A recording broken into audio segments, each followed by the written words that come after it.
Canada ਨੂੰ ਕੋਵਿਡ-19 vaccine ਦੀ shipment ਦੇ ਵਿੱਚ ਡੀਲੇ ਹੋਇਆ, ਸਰਕਾਰ ਤੋਂ ਕਈ ਤਰ੍ਹਾਂ ਦੇ ਸਵਾਲ ਪੁੱਛੇ ਜਾਣੇ ਸ਼ੁਰੂ ਹੋ ਗਏ। ਇਸ ਤੋਂ ਬਾਅਦ ਹੁਣ ਇੱਕ ਜਾਣਕਾਰੀ ਸਾਹਮਣੇ ਆਈ ਹੈ ਕਿ ਮਾਰਚ ਤੱਕ ਮਾਡਰਨਾ ਕੈਨੇਡਾ ਨੂੰ 1.3 ਮਿਲੀਅਨ ਡੋਜ਼ ਵੈਕਸੀਨ ਦੀਆਂ ਪਹੁੰਚਾਏਗਾ। ਇਹ ਜਾਣਕਾਰੀ ਪ੍ਰੋਕਿਉਰਮੈਂਟ ਮਿਨਿਸਟਰ ਵੱਲੋਂ ਸਾਂਝੀ ਕੀਤੀ ਗਈ ਹੈ।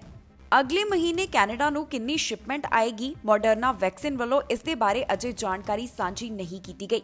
ਪਰ ਅਨੀਤਾ ਆਨੰਦ ਨੇ ਦੱਸਿਆ ਹੈ ਕਿ ਮਾਰਚ ਦੇ ਵਿੱਚ ਕੰਪਨੀ ਵੱਲੋਂ 1.3 ਮਿਲੀਅਨ ਡੋਜ਼ ਕੈਨੇਡਾ ਨੂੰ ਭੇਜੀਆਂ ਜਾਣਗੀਆਂ।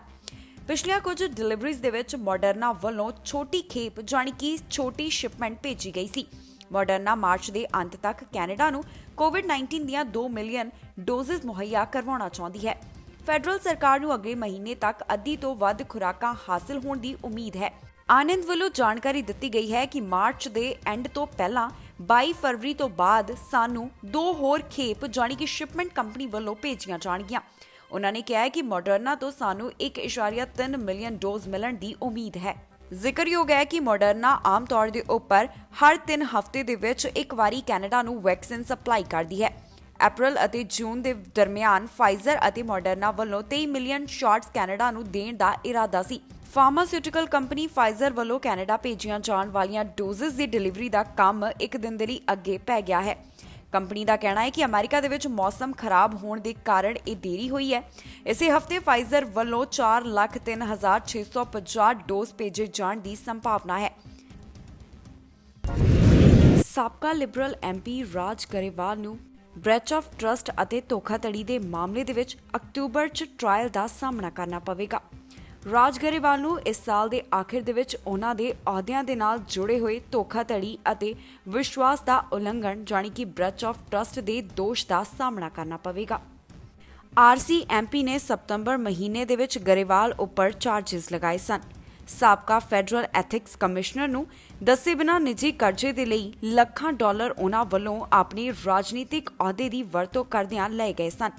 ਗਰੇਵਾਲ ਵੱਲੋਂ ਆਫਿਸ ਬਜਟ ਨੂੰ ਆਪਣੇ ਲਾਭ ਦੇ ਲਈ ਵਰਤਿਆ ਗਿਆ ਸੀ। ਗਰੇਵਾਲ ਨੇ ਪੁਲਿਸ ਜਾਂਚ ਦੌਰਾਨ 2018 ਦੇ ਵਿੱਚ ਲਿਬਰਲ ਕਾਕਸ ਨੂੰ ਛੱਡ ਦਿੱਤਾ ਸੀ। ਇਸ ਦੇ ਲਈ ਉਹਨਾਂ ਨੇ ਪਰਸਨਲ ਰੀਜ਼ਨ ਅਤੇ ਸਿਹਤ ਨੂੰ ਇਸ ਦਾ ਕਾਰਨ ਦੱਸਿਆ ਸੀ। 2019 ਦੇ ਵਿੱਚ ਗਰੇਵਾਲ ਵੱਲੋਂ ਦੁਬਾਰਾ ਚੋਣ ਨਹੀਂ ਲੜੀ ਗਈ।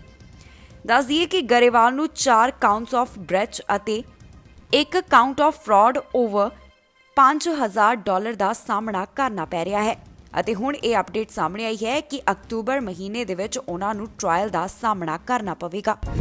Indigenous service minister Mark Miller ਨੇ ਕਿਹਾ ਹੈ ਕਿ ਨਵੀਆਂ ਕੋਵਿਡ-19 ਵੈਕਸੀਨ ਗਾਈਡਲਾਈਨਸ ਦੇ ਨਾਲ ਪ੍ਰੋਵਿੰਸ ਮੂਲ ਨਿਵਾਸੀ ਜਾਣੀ ਕਿ ਇੰਡੀਜਨਸ ਲੋਕਾਂ ਨੂੰ ਵੈਕਸੀਨੇਸ਼ਨ ਪ੍ਰੋਗਰਾਮ ਦੇ ਵਿੱਚ ਪਹਿਲ ਦਿੱਤੀ ਜਾਵੇਗੀ। ਉਹਨਾਂ ਦੱਸਿਆ ਹੈ ਕਿ ਉਹਨਾਂ ਦਾ ਡਿਪਾਰਟਮੈਂਟ ਇਸ ਦੇ ਉੱਪਰ ਕੰਮ ਕਰ ਰਿਹਾ ਹੈ। 400 ਮੂਲ ਨਿਵਾਸੀ ਕਮਿਊਨਿਟੀਜ਼ ਦੇ ਵਿੱਚ ਟੀਕਾਕਰਨ ਦੀ ਸ਼ੁਰੂਆਤ ਹੋ ਚੁੱਕੀ ਹੈ। ਕੱਲ ਜਾਣੀ ਕਿ 24 ਘੰਟਿਆਂ ਦੌਰਾਨ 83,000 ਡੋਜ਼ਸ ਦਿੱਤੀਆਂ ਗਈਆਂ। ਉਹਨਾਂ ਵੱਲੋਂ ਹੋਰ ਕੀ ਕਿਹਾ ਗਿਆ, ਆਓ ਤੁਹਾਨੂੰ ਸੁਣਾਉਂਦੇ ਹਾਂ। With community leaders to ensure they have additional spaces for isolation. Maintaining a low threshold for close contacts, as always, is key. We'll also work to ramp up point of care testing and vaccine administration wherever possible. And despite the sense of urgency, we continue to see progress that brings us hope. Looking at the overall picture, as of February 16th, 400 Indigenous communities have started vaccinations. The number of doses administered so far is more than 83,000, reaching approximately 25% of the adult population in First Nations, Inuit, and territorial communities, a rate that is 6 times that of Canada's. I think it is, and I'll defer to Tom at the end of this to speak about it, I think it's too early to tell. Certainly in terms of some of the rollout, what we've seen, in the face of very, very low volumes is some real leadership within community among the elders in getting their vaccine and showing the way.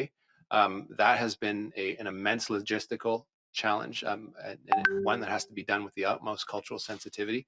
That's something I think Canadians generally, because this will lead into your second question, can be quite proud of, because we are generally quite proud of our medical system, and the reason we're proud of it is because we consider it to be equal for all. When you're in Indigenous people have often not felt like they've been treated equally by the medical system. So seeing that happen in Indigenous communities is, I think, an immense amount of pride for a lot of people, particularly Indigenous peoples. Um, you know, the apprehension with who gets what first, I think, is one that is fueled by concerns over volume and timing. I think the work that we do daily at ISK is to keep getting out the message about the vulnerability and how that is, how the vaccine rollout is representative of our healthcare system. But you can see scenarios where people start to say, "Hey, how come not me?" And that obviously gets fueled in some of the worst platforms that are social media tending to be one of them. But so far, the reaction I've seen, and I don't believe it to be self-serving, is one of great pride in seeing Indigenous peoples prioritized. We got to continue that momentum as we roll out into the end of phase 1 and the beginning of phase 2. ਫਿਲਮਾਂ ਦੇ ਵਿੱਚ ਅਕਸਰ ਹੀ ਉੱਡਣ ਵਾਲੀਆਂ ਗੱਡੀਆਂ ਸਾਨੂੰ ਆਕਰਸ਼ਿਤ ਕਰਦੀਆਂ ਹਨ। ਬਹੁਤ ਸਾਰੇ ਲੋਕ ਚਾਹੁੰਦੇ ਨੇ ਕਿ ਉਹਨਾਂ ਕੋਲ ਵੀ ਇੱਕ ਗੱਡੀ ਹੋਵੇ।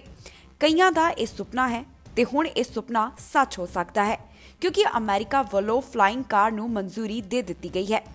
ਇੰਨਾ ਹੀ ਨਹੀਂ, ਇਹ ਫਲਾਈਂਗ ਕਾਰ ਘਰ ਦੇ ਵਿੱਚ ਵੀ ਪਾਰਕ ਹੋ ਸਕੇਗੀ। ਇਹ ਫਲਾਈਂਗ ਕਾਰ ਜਲਦ ਹੀ ਸਾਨੂੰ ਮਾਰਕੀਟ ਦੇ ਵਿੱਚ ਦੇਖਣ ਨੂੰ ਮਿਲ ਸਕਦੀ ਹੈ। ਇਹ ਕਾਰ ਸੜਕ ਦੇ ਉੱਪਰ ਤੇਜ਼ ਰਫ਼ਤਾਰ ਦੇ ਨਾਲ ਦੌੜੇਗੀ ਅਤੇ ਨਾਲ ਹੀ ਹਵਾ ਦੇ ਵਿੱਚ ਉੱਡਦੀ ਹੋਈ ਵੀ ਨਜ਼ਰ ਆਵੇਗੀ। ਹਾਲ ਹੀ ਦੇ ਵਿੱਚ ਅਮਰੀਕਾ ਨੇ ਇਸ ਨੂੰ ਮਨਜ਼ੂਰੀ ਦੇ ਦਿੱਤੀ ਹੈ।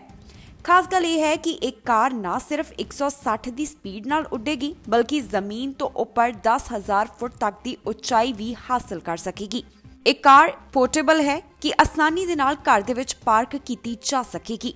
ਅਮਰੀਕਾ ਦੀ ਫੈਡਰਲ ਐਵੀਏਸ਼ਨ ਅਥਾਰਟੀ ਨੇ ਇਸ ਉੱਡਣ ਵਾਲੀ ਕਾਰ ਜਾਣੀ ਕਿ ਫਲਾਈਂਗ ਕਾਰ ਨੂੰ ਇਸ ਦੇ ਨਿਰਮਾਣ ਨੂੰ ਮਨਜ਼ੂਰੀ ਦੇ ਦਿੱਤੀ ਹੈ।